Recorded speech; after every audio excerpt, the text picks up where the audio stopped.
भाइयों बहनों नमस्कार। All India anganwadi news channel में आपका स्वागत है। चैनल से जुड़ने के लिए नीचे दिख रहे रेड कलर के सब्सक्राइब बटन पर आपको सबसे पहले क्लिक करना है। फिर साइड में एक नोटिफिकेशन बेल यानी घंटी बन के आएगी, उस पर जब आप दबाएंगे तो 3 घंटी आपको दिखेंगी, जिनमें सबसे ऊपर आल वाली घंटी आप लोगों को दबा लेनी है। आंगनबाड़ी सेविका सहायिका मिनी बहनों, आज के इस वीडियो में आप सभी का स्वागत है। वीडियो को लाइक करने के साथ साथ आप चैनल को भी सब्सक्राइब कर लेना।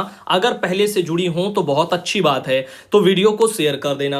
बात करते हैं यहां पर इस जानकारी की, जो कि आपको पता हो चुका है। झारखंड राज्य में मानदेय को लेकर के अभी क्या क्या चर्चाएं चल रही, लेकिन उसके बावजूद भी अभी भी जो है क्या चल रहा है कि अखबार वाले उसको कुछ इस तरीके से छाप रहे हैं जैसे मानो कि आंगनबाड़ी बहनों का झारखंड में पैसा बढ़ ही गया हो, क्योंकि अभी पैसा बढ़ा नहीं है। मैंने कहा है कि प्रारूप तैयार किया गया है जिस पर सहमति बनाई गई है, अभी आगे का पूरा प्रोसेस बाकी है। तो यहां पर अखबार वाले उसको कैसे प्रेषित कर रहे हैं, पहले आप उसको समझ लो। आंगनबाड़ी सेविकाओं को 9,500, सहायिकाओं को मिलेगा 4,750 रुपया मानदेय, हेमंत सोरेन। बस इस तरह से। अब देखो यहां पर पूरा कोई पढ़ता नहीं है, हेडलाइन में अगर ऐसे होगा तो फिर कैसे काम चलेगा। एक और आर्टिकल है, अब आंगनबाड़ी सेविकाओं को 9,500 और सहायिकाओं को 4,750 रुपया। तो देखो इस तरह से ये सब आ रहे हैं, जिसमें काफी बहनों को लगता है, जो भी आती हैं झारखंड से, जैसे पार्वती हैं जो है गोविंदपुर से आती हैं, ऐसे बहुत सी बहनों ने कहा क्या झारखंड में पैसा बढ़ गया, कब से मिलेगा। तो ये सब चीजें, तो पैसा अभी बढ़ा नहीं है। पैसे को बढ़ाने को लेकर के शासन के साथ जो वार्ता हुई है, जिसमें प्रारूप रखा गया है, एक जो है ड्राफ्ट रखा गया, जिसमें आपकी 9,500 पर सहमति जताई गई है। अब आगे ये जब तक लागू नहीं होता तब तक आप नहीं कह सकते कि पैसा बढ़ गया है। तो अभी बढ़ा नहीं है, अभी बढ़ने को लेकर के प्रक्रियाएं चल रही हैं। ड्राफ्ट तैयार हुआ है, प्रारूप यानी तैयार हुआ है, उस पर सहमति जताई गई है। तो आप इन चीजों में डिफरेंस बना करके रखिएगा।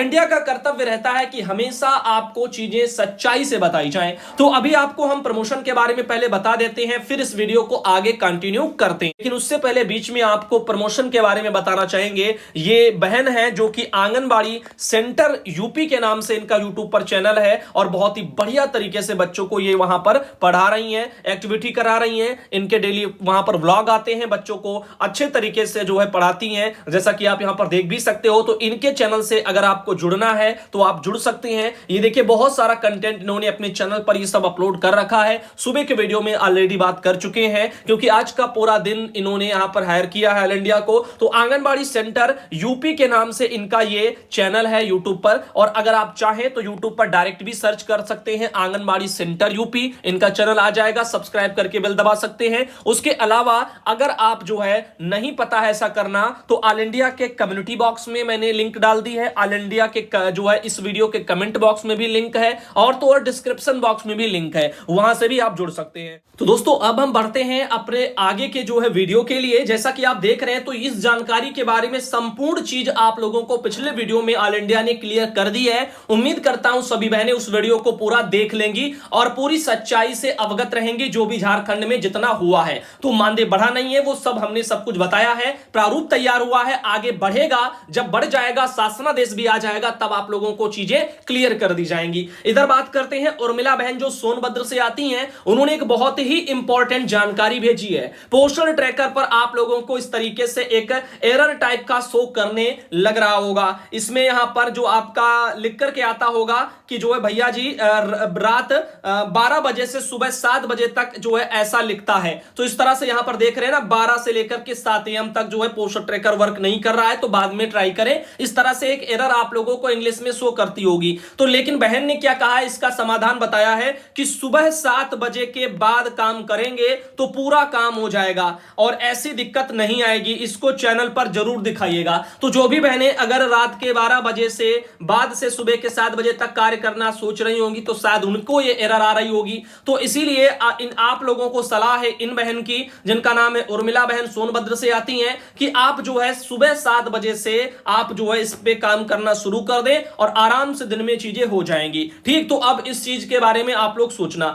इधर बात करते हैं रात्रि देवी बहन जो आती हैं बलरामपुर से, और यहां पर उन्होंने एक ऐसी जानकारी भेजी है जो मुझे नहीं लगता किसी एक राज्य के लिए ये स्पेशल है, ये पूरे अपने देश के सभी राज्यों की बहनों के काम की है। आप सबको पता है, आपने आजादी का अमृत महोत्सव के तहत हर घर तिरंगा कार्यक्रम बखूबी निभाया, सबने अपने अपने घरों में तिरंगा लहराया भी है। अब उसी को लेकर के कुछ बातें मीडिया में चल रही हैं, जैसे कि ये अजमेर यानी राजस्थान से एक आर्टिकल वायरल हो रहा जिसमें लिखा है यदि आपने अभी भी तिरंगा लगा रखा है तो सम्मान पूर्वक उसको उतार लें, इसके बारे में बोला जा रहा, अन्यथा पुलिस जो है यहां पर उतरवाएगी और राष्ट्रीय ध्वज संहिता 2002 की पालना कराने के निर्देश दिए जाएंगे। तो यहां पर नियम कायदे हैं 2002 के अकॉर्डिंग इस पोस्ट के अनुसार कि वहां पर राष्ट्रध्वज को सम्मान पूर्वक आप लोगों को उतार लेना है और उसको आपको सुरक्षित रख लेना है। और अगर आप नहीं रख पा रहे हैं सुरक्षित अपने पास, तो अपने वहां आसपास ब्लॉक में या कहीं सरकारी दफ्तर में उसको जमा करा सकते हैं।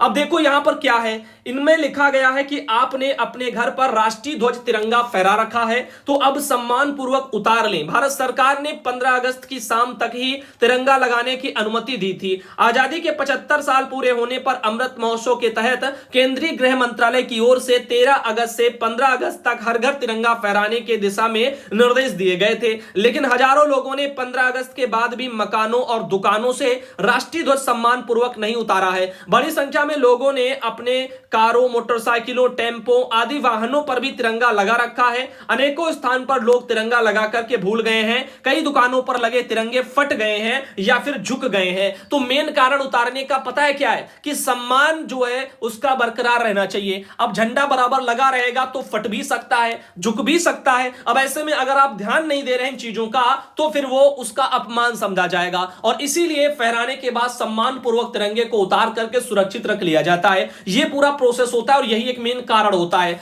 अभी आप देख रहे हैं तो अभी जिनके वहां पर भी झंडे लगे हैं तो उनको उतार लेना चाहिए। 15 अगस्त के बाद घरों पर तिरंगा लगाना राष्ट्रीय ध्वज संहिता 2002 उसकी अवहेलना बताई जाती है। फटा हुआ या फिर झुका हुआ फहराना राष्ट्रीय ध्वज का यह अपमान समझा जाता है। इन्हीं परिस्थितियों को देखते हुए अब जिला पुलिस ने तिरंगा सम्मान पूर्वक उतारने का कदम उठाना उनको पड़ रहा है, और पुलिस अधीक्षक चूनाराम जाट इनके निर्देश पर थाना प्रभारी राष्ट्रीय ध्वज संहिता 2002 की पालना कराएंगे। इस बारे में सीओ उत्तर छवि शर्मा ने थाना प्रभारियों को आदेश जारी करके कार्रवाई भी करने के निर्देश दे दिए हैं। सभी थाना प्रभारियों को आदेश दिए गए हैं कि अपने अपने क्षेत्र में निजी व सरकारी भवनों व नियम विरुद्ध फहराए गए राष्ट्रीय ध्वज को सम्मान पूर्वक उतरवा करके रखवाएं। अब देखो इसीलिए विशेष अवसरों पर ही फहराते हैं तिरंगा।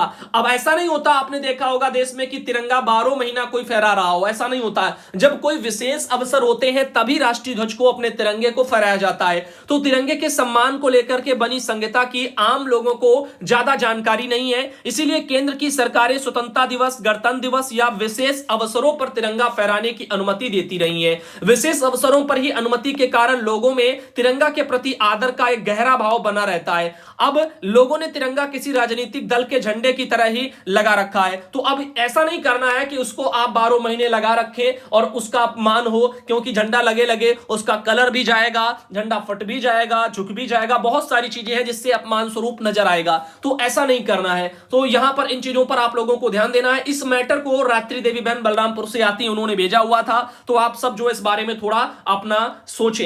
इधर बात करते हैं, सुमन तिवारी बहन आती हैं चित्रकूट से और इनका समस्या है, आइए देखते हैं।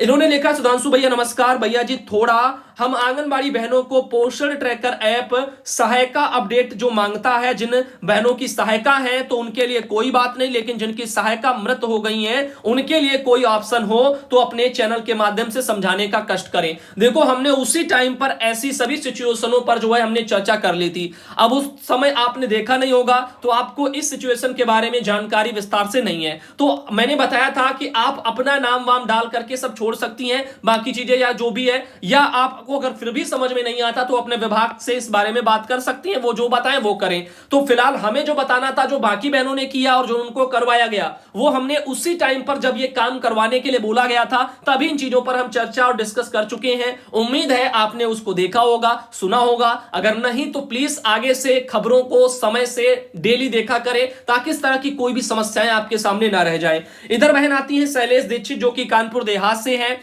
और बहन ने अपने वहां से जिला कार्यक्रम अधिकारी कानपुर देहात की तरफ से माननीय उप मुख्यमंत्री महोदय के जनपद भ्रमण के अंतर्गत यहां पर जो आंगनबाड़ी केंद्रों की सूचना है उसका एक प्रारूप भेजा है, जिसमें आप देख रहे हैं परियोजनाओं के नाम लिखे हैं और केंद्रों के नाम सामने दिए हुए हैं। उनमें ये सब चीजें वहां पर चेक हो सकती हैं, जैसे कि पेयजल, शौचालय और टाइल की स्थिति क्या है, रंगाई पुताई की, विद्युतीकरण की यानी बिजली की और उससे उपकरण की स्थितियां, बिजली के कनेक्शन की, फर्नीचर की और नल से जल की, ये सब जो है वहां पर ये सब चीजें वहां पर चेक हो सकती हैं उप मुख्यमंत्री के आगमन पर। अब देखो जगह कौन कौन सी हैं, जैसे आपका सरवनखेड़ा पड़ता है, वहां से मोहाना केंद्र है, सरवनखेड़ा से गंगरौली है, सरवनखेड़ा से हिलौठी है, ऐसे मलासा से नेरा कृपालपुर है, अमरोधा से जो है यहां पर अंगूरी है, राजपुर से रमऊ है, डेरापुर से परौंख है और संदलपुर से कौरवा है, झिंझक से जो है बनीपारा जिनई है, रसूलाबाद से आलमपुर खेड़ा है, अकबरपुर से पतारी है, मैथा से असई और बागपुर है। ये सब जो है परियोजनाओं के नाम प्लस आपके केंद्र के नाम मैंने बता दिए हैं, और आप लोग इस बारे में थोड़ा सोचें और आपके वहां चेकिंग उप मुख्यमंत्री के जरिए हो सकती है, उनके भ्रमण कार्यक्रम प्रस्तावित हैं। इधर हम बात करते हैं यहां पर ये समाहरणालय गोपालगंज की तरफ से एक ये 25 अगस्त को ये एक लेटर जारी किया गया है गोपालगंज के जिला प्रोग्राम पदाधिकारी की तरफ से, और ये जो आपकी सुपरवाइजर है गोपालगंज की, उनको भेजा गया है। अति महत्वपूर्ण ये बताया जा रहा है, लाभार्थियों का आधार जो है वो पोस्टल ट्रैकर में अपलोड करने से जो है जुड़ा हुआ है, जिसमें इन्होंने कहा है कि जो है आईसीडीएस के अंतर्गत प्रदान की जाने वाली सेवाओं के आंकड़ों को प्रतिदिन सेविका के माध्यम से पोषण ट्रैकर एप्लीकेशन में भरा जाना है, और पोषण अभियान के अंतर्गत संचालित सभी गतिविधियों को एक निश्चित समय सीमा के अंदर निर्धारित मापदंड के अनुसार उपलब्धि हासिल करना आवश्यक है। निदेशालय से पोषण ट्रैकर पर आधार अपलोडिंग हेतु बारंबार निर्देश किया जा रहा है, परंतु आपके परियोजना का पोषण ट्रैकर में लाभुकों के आधार अपलोडिंग की प्रतिशत जिला की प्रतिशतता से भी कम है। विदित हो कि जिला पदाधिकारी महोदय द्वारा इसे गंभीरता से लिया जा रहा है, तो यहां पर 100% आधार अपलोडिंग 30 अगस्त तक करने के लिए बोला गया है, अन्यथा इसे गंभीरता से फिर लिया जाएगा। ऐसा बिहार के गोपालगंज में एक ऑर्डर जारी हुआ। इसमें आप देख रहे हैं 25 अगस्त की सेक्टरवार यहां पर आधार सत्यापन की स्थितियां भी दी हुई हैं, उनका परसेंटेज दिया हुआ है। फुलवरिया का 75 है, ऐसे ही जो यहां पर सब जगह जगह के अलग अलग दिए गए हैं, तो वहां पर आप सब केंद्रों वाइज देख सकते हैं। 110 यहां पर टोटल नाम वाम सब दे दिए गए हैं। फिलहाल के लिए हम नामों को नहीं बताएंगे, वीडियो लंबा हो जाएगा। ये आपका कर्तव्य है कि अगर आपने किया है तो अच्छी बात है, अगर नहीं किया है तो इन कामों को समय से कर लें। इधर बात करते हैं, ये है राधा कुमारी गोपालगंज से आती हैं, जिनके द्वारा एक ये मैटर भेजा गया था गोपालगंज का। तो आज का ये वीडियो दोस्तों इसको यहीं तक रखते हैं। उम्मीद करते हैं आपको आज का ये वीडियो पसंद आया हो।